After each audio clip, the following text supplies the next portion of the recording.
Yeah, so they'll take a credit card out thinking that they might get ahead. Some people have said it's like a third income, but no, it's not. It's a third debt, is what it is, and it sort of multiplies the debt the way it's laid out. And we've seen interest rates go up over time. Yeah, interestingly, like Tom Hanks.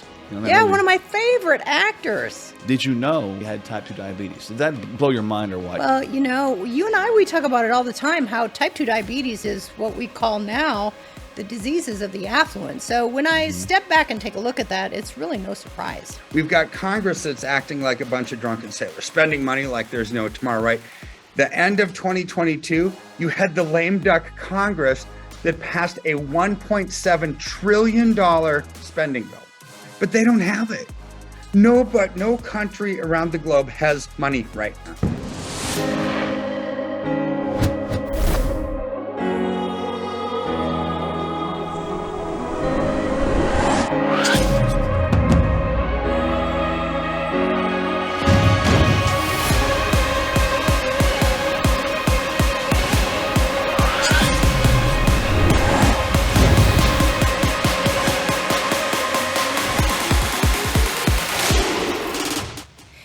I just wanted to address this topic about, not just America's debt, but how a person's individual debt can become such a burden in today's time. In fact, I read a recent article that said the credit card debt in America has jumped 18.5% just recently. That's at an astronomical all-time high. Yeah, and we've talked about debt before, and there's some things that we do to avoid that. And I think people might want to know those key things. But when I think of credit card debt, I mean, the best illustration that I think really describes it is it's like wearing handcuffs. It prevents you from really effectively living life and maybe even giving somebody else a hug. You can't do anything. You're restricted by that because you're bound to the idea that you took a loan is what it is. Some people have said it's like a third income, but no, it's not. It's a third debt is what it is, and it sort of multiplies the debt the way it's laid out. And we've seen interest rates go up over time, especially even now they're going up because people have had a hard time recently over the last couple of years. Yeah, so they'll take a credit card out thinking that they might get ahead. But if they're looking at that actual interest rate that they're going to end up working X amount of time to pay off, then that's kind of like the handcuffs that you're talking about, how it puts their hands behind their back in terms of trying to get out of debt. I think about credit card debt. It was, I remember the first credit card I got, and I thought, well, if I get a credit card debt that's got a $5,000 limit on it, I can spend that, and then it only cost me $25 a month to pay it off. I really was thinking that. I mean, what an idiot, man, right? But then I got smart one day and learned about this concept called amortization, and I realized that if I paid $25 a month off with that $5,000, by the time I paid it off, I'd given the credit card company almost $15,000. And I don't know about you, I'm not the most brilliant mind out there, but I'm not the worst either. But that didn't sound like a good deal to me. That sounded like the credit card companies were making all kinds of money, and that didn't seem right. And I thought, I got to make some changes on that. And I learned that there's ways out of that, obviously. And I think one thing people can do is if you've got a bunch of credit card debts, there is ways to negotiate that down with credit card companies just to pay it off and close the card. You can. Now, that will take a credit hit, but again, your credit's probably a shot anyway. Another thing people can do is there's a bunch of cards out there where you can transfer the balance of a high interest yielding card to a card that has zero transfer balance and maybe a zero interest for a period of 6 or 8 months or a year. Now, if you do that, be cautious because if you don't pay that thing off, right, you're talking about that interest rate can climb higher than your previous card. So it gives you a tool or a Band-Aid for some time. I'm not suggesting you just bounce those things around, but it can give you a little bit of a reprieve for a while. You've got to begin to save some money. Well, so we've talked about, how we could possibly get out of getting that credit card debt, what are some other steps that can give people some financial freedom? What are some of the things that they can actually do today and start putting into their lives to gain financial freedom? Well, don't live outside your means, for one. Learn to live a little more economical. I mean, we were talking about this recently, even when we use Kingdom Fuel as an idea, but that the average lunch in America is $14.50. If you could shorten that to $5, right? Which is Kingdom Fuel. Which would be good, right? So that would save you some money right there. So look at your grocery bill. Look at things you do extra. Look at eating out. Eat out less. Look at your lifestyle. Do you go out on the weekends? And if you do, maybe hold that back once a month. I mean, do little changes like that so you can reduce this extra outflow of money you make and begin to look around. One thing that I'm big on is try not to have a car payment. I mean, a car payment is a highly depreciable asset. So if you got a big car payment, see what you can do about getting that off of there and get something you can drive around. It might not be the best, but if it's reliable to get you point A to point B and you don't have a car payment, that's good, right? Mortgages. You can pay one extra payment on a mortgage per year, and you can cut about 10 years off of that length of that loan. That's pretty good to do. There's refinance. You can begin to buy some tangible assets to hold back in case there's a kind of a stock market collapse like gold and silver. I mean, we've done some of that. Yeah, those are all great assets and great resources. And I think the key that you said is, number one, don't live beyond your means. Number two, True. if you're going to get a credit card, you really need to think about what that debt looks like. And what does the amortization of that look like? And how long are you going to be in debt to someone else? Well, now we have credit cards, right? So let me just tell you this. You can use a credit card for your advantage if you pay it off every month. So what you can do is you can put airline miles on that. That's a bonus. Hotel points. That's another bonus. And how about paying it off every month and getting yourself a trip somewhere on a weekend? Wouldn't that be cool? So there's a way to benefit from the current system if we know how to use the system, but we can't let the system abuse and use us. And that's really a key point there. So, a lot of little cool things. And so, again, we've made adjustments with our finances, trying to make sure that we had, debt eliminated. Debt is like handcuffs, but debt will cause you to have ill health as well. And I think one of the other components to that credit card debt is you need to look at the interest rate of what is on that credit card. Because if it has a higher interest rate, you're going to be in debt much longer. So get the debt gone. Don't take a loan with a credit card like it's a third income. And don't fall for the trap of paying off the minimum. Get these things out of your life forever and work on being debt free. You'll find that your life gets better and your health will get better. Even superstars get caught by diabetes.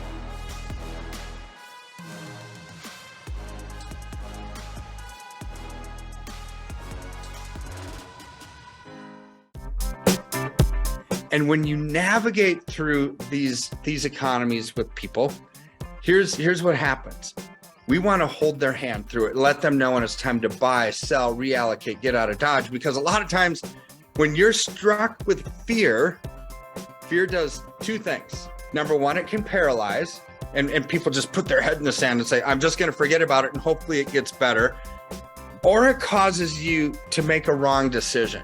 And this is why we are here, is to help people navigate through the political quagmire nonsense that's going on, the economic malaise, and the absolute collapse that we're seeing.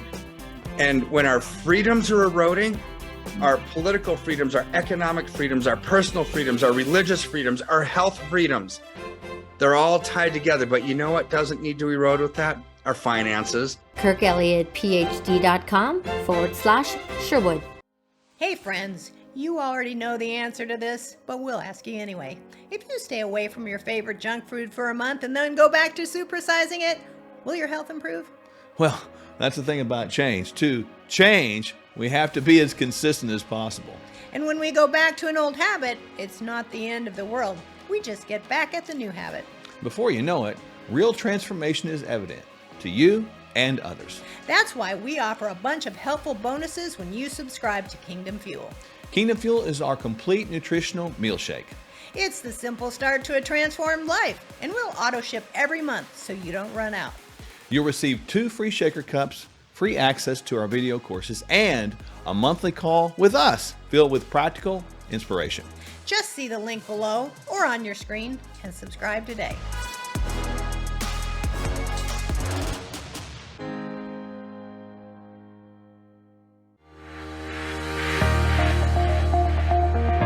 The body's amazing at recovery, so you want to give it every chance, no matter what time it is. So in that context, no, it's certainly never too late. You're never too old to start trying to be healthy. No matter where you are in terms of your health, that you can turn this around. It's never too late to start a wellness program, and it's never too late to reach your healthcare goals. There's an old adage, and I'm not sure where it came from, but I really do like it. And they say the best time to plant a tree is 20 years ago. The second best time is today. We just want people to hang on to hope. We are hope dealers. And if you are not paying attention to the 4 foundational pillars of health, physical, emotional, intellectual, and spiritual, eventually it is going to catch up. If we get all those 4 areas right, and we do it right, we see a dynamic occur in the middle called wellness, and that's where people get better. Their health is really going to return as a side effect of wellness.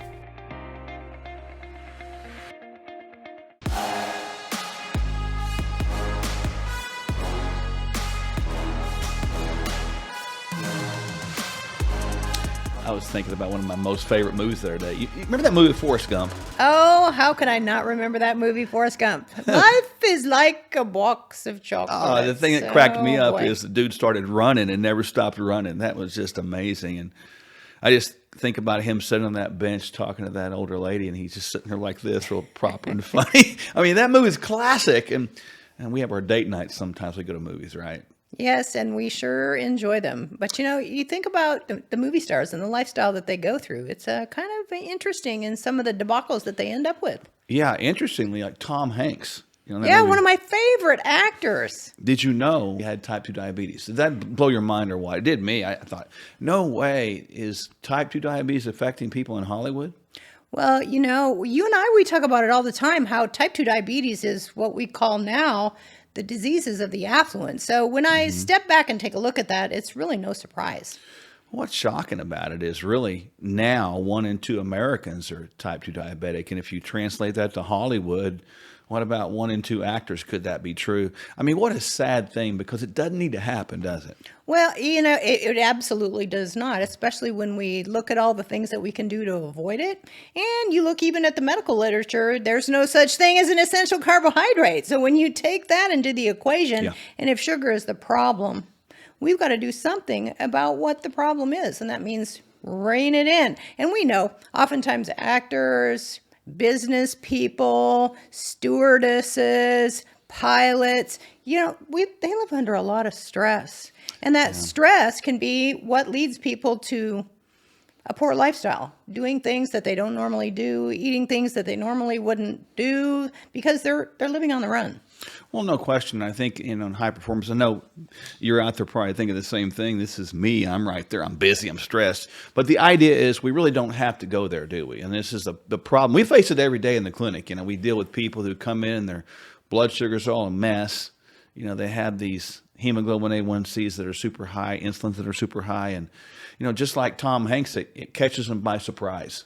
Well, yes, that's true. And one of the things that we always talk about, even in our own personal lives, is if you don't plan, you're planning to fail. So that's a big concept that people have to get, is in order to live this thing called a healthy lifestyle, we actually have to make plans to be successful.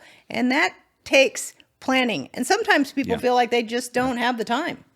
Well, really, and you don't have time to not have time, in my opinion. I mean, health is your greatest wealth. When I think of, you know, the actors, the movie stars, even the influencers you mentioned, they have to be at their top of their game. And, you know, they make a lot of money, but they have a lot of influence. And I don't know about you, but I would think that they want to, you know, care for themselves so they could have the influence for a longer period of time versus shortening it by these self-indulging, choice-driven disease processes like type 2 diabetes. I personally don't believe type 2 diabetes should exist in any single person across the world. Well, you only get one skin bag to live in. So if you don't plan and you don't plan time to take care of this thing, we're actually planning to fail.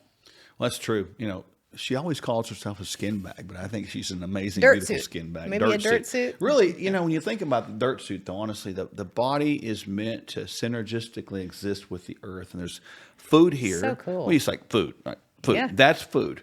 Food that Nutrients. is really created in its original packaging and form is designed to feed us where we can extract those vitamins, minerals, amino acids, fatty acids that drive our systems. When we think about type 2 diabetes in general, those things can't cause that. So it's a disease that's caused by something other than that.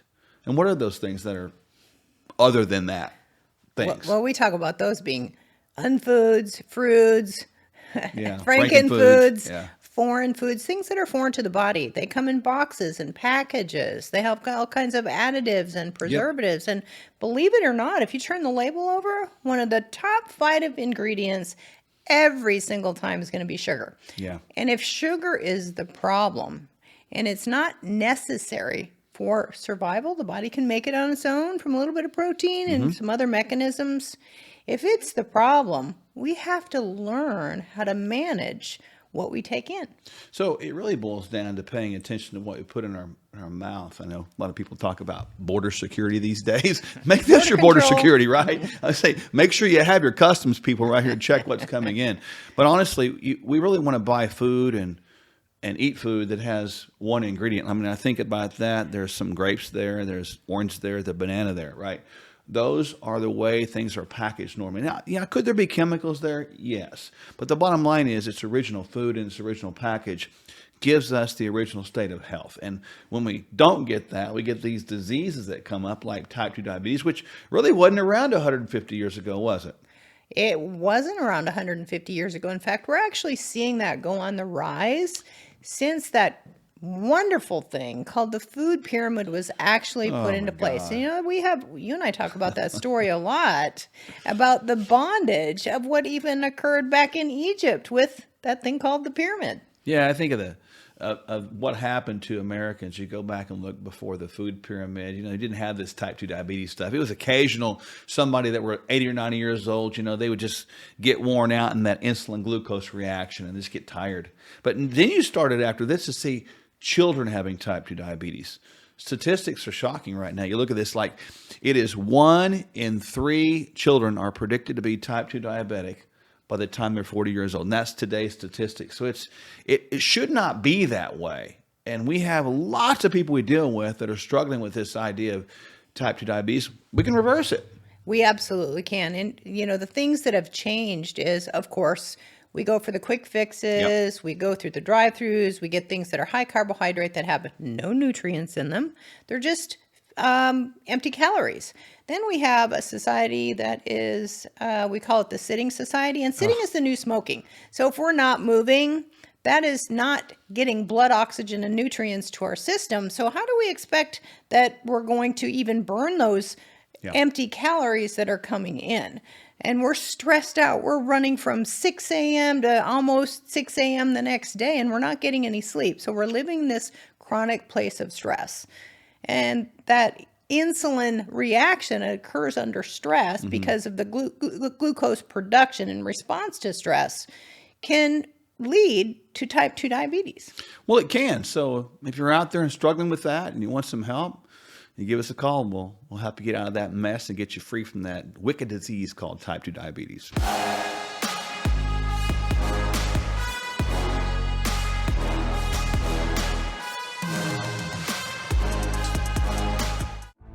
Let's get real. Most emergency food is just as bad for you as any other choice in the standard American diet. And that's just sad. We don't just need food. We need highly nutritional food. We don't just want to survive food shortages. We are meant to thrive in adversity. Complete your daily nutrition and have shelf-stable Kingdom Fuel as a cornerstone of your food supply. Don't sacrifice your health or your taste buds. Stock up on Kingdom Fuel now. Hello, I'm Kevin Sorbo. Now, there's an old saying, it's not what you know, but who you know that matters. Now, that's true in our careers, spiritual life, and when it comes to our health and overall well-being. Today, most of us know a lot of information about health and nutrition, but are we really doing anything with it?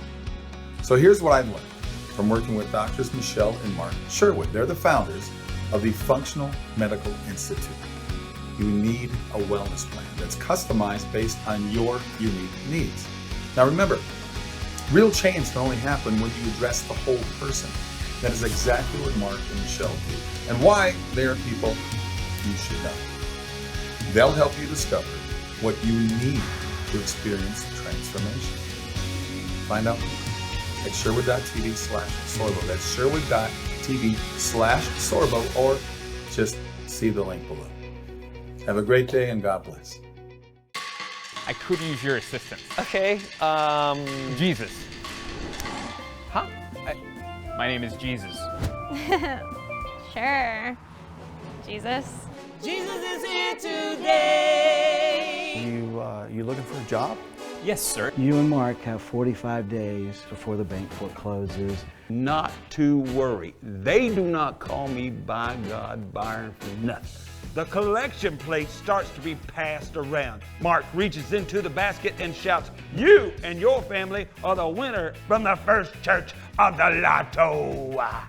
Kind of think of it like a high-stakes bingo night every Sunday. Poopy diaper! Poopy diaper! This video of the diaper is going viral right before our eyes.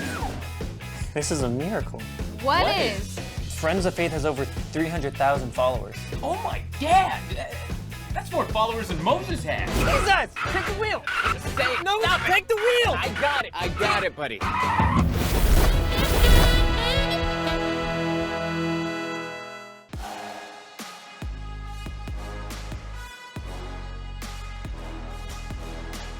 Hey, Mark, great to be with you again. I wish it could be with better news, right? But yet I do have a smile on my face because there's solutions. So make sure you watch this whole video because we do have solutions for this. But what I want to talk about is the unrelenting spending happening in America right now. We've got Congress that's acting like a bunch of drunken sailors, spending money like there's no tomorrow, right? The end of 2022, you had the lame duck Congress that passed a $1.7 trillion spending bill, right? 1.7 trillion. Now, I wouldn't have such an issue with it if we actually had $1.7 trillion laying around. Then you just be allocating what you already have and, just saying where it's going to go. But they don't have it. No country around the globe has money right now, right? Because 2 years of COVID, 2 years plus of COVID, people weren't spending. There's supply chain disruptions. There's issues. There's higher taxation. Now, so what did that force countries to do? Print money like there's no tomorrow to try to inflate or die. Because if they didn't, there wasn't enough government tax revenue from sales tax revenues, property tax revenues, income tax revenues to actually fund the government. Because it's a global economic slowdown.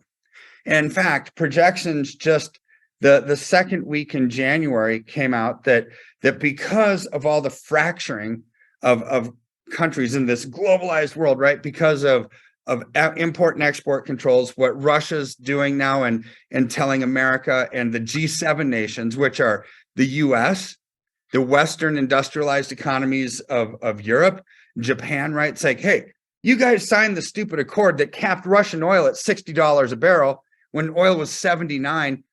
And back when he did that on December 3rd, when Biden signed that into law, I said, if I were Putin, I wouldn't sell to those countries, right? Why would I sell them oil at a $19 barrel loss? And sure enough, December 28th, he said exactly that. He said, I'm not selling you any oil come February 1st. So what's that going to do to the price of oil? Make it go possibly double, because Russia is the largest supplier of oil and gas in the whole world. Right. And we're talking about the G7 industrialized nations. They're not chump change either. Right. So oil is going to go through the roof. If we think we've seen even the middle to the end of inflation yet, you're kidding yourselves. We haven't. So inflation is going to come. Oil prices are going to go through the roof. And I don't care if you're the biggest green proponent on the planet and you have your solar power, your wind power, and your electric Tesla, right? They all use petroleum. There's oil in the gears, right, of any machine and any windmill. There's oil in the bearings and grease of your tires in your electric car. Petroleum products are used in the plastic on your dashboard in your electric car, right? So there's no getting around it. Inflation is going to be coming. And we've got a Congress that's spending money like there's no tomorrow. And like we talked about on a previous show, the potential run on the banks and the FDIC being underinsured, what would be the end result of that? The mother of all quantitative easing, probably $5 to $7 trillion on top of the $1.7 trillion that they just spent, on top of them having to raise the debt ceiling yet again, right? So we're talking about all these different spending projects that are all in the trillions. We don't have the money. So inflation is going to persist because government revenues aren't there. So therefore, they're going to have to print without discretion like there's no tomorrow, right? So how do you protect yourselves? Like we've talked, and I admit I sound like a broken record, like a one-hit wonder, right? But if there was something else that we could do to protect and preserve, I would say it. We would do it. I don't care what the asset is, as long as it minimizes our risk, maximizes our return. So your IRAs, they need to be reallocated into gold and silver. Your brokerage accounts need to be reallocated into gold and silver. Your bank account shouldn't have too much cash because the banks are at risk, right? So give our office a call. Take advantage of these trends so the trends don't take advantage of you. Get out of harm's way into gold and silver, which are growing like crazy, Mark. Crazy. I mean, we're up 98% in silver over the last 2.5 years, but the more immediate trend over the last 12 weeks, we're seeing up 40%. That's incredible. In a world where there's so much fear, there's so much uncertainty, there's so much doubt, this can put a smile on your face. So give us a call. We'd love to help you out. Mark has arranged for that to happen. We'll take good care of you. Free consultations, right? 720-605-3900. Just say Dr. Mark sent you, or simply you can go to kirkelliottphd.com/Sherwood and get on our calendars for that free consultation. We'll help you out. Exploring biohacking, bioharmonizing, biosynergizing, stacking, resilience, or anti-fragility? Start here. No gimmicks, just proven results.